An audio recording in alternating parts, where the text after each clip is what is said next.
Hello student, তোমরা যারা সরকারি চাকরির পরীক্ষা দিচ্ছ এরকম ধরনের মিন প্রপোর্শনের অঙ্ক কিন্তু প্রায়শই দেখতে পাও। অঙ্কটাতে কি বলছে, if 260 is the mean proportion between x and 338 what is the value of x.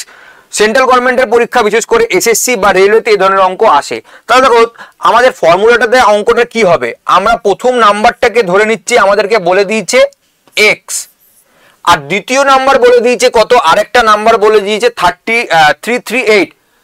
তাহলে সেকেন্ড নাম্বার আমাদেরকে বলে দিয়েছে কত, 338, আর এদের মিন প্রপোর্শন আমাদেরকে বলে দিয়েছে 260।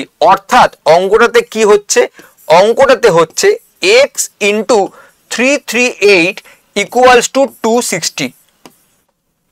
তাহলে এখান থেকে যদি আমাদের কিউব রুটটা তুলতে হয় তাহলে x ইন্টু 338 ইকুয়ালস টু আমরা বলতে পারি 260 ইন্টু 260, খুব সহজেই বলতে পারবো। তাহলে এখান থেকে যদি আমাদেরকে x এর মান বার করতে হয় আমরা কি করব, 260 বাই 338 করে দেবো, বাই 338 আমরা করে দেবো।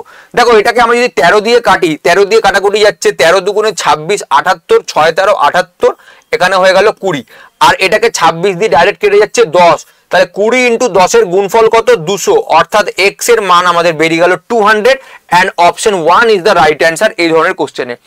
আরো এরকম ধরনের ভিডিও দেখতে গেলে চ্যানেলটি অতি অবশ্যই কিন্তু সাবস্ক্রাইব করবে। ধন্যবাদ।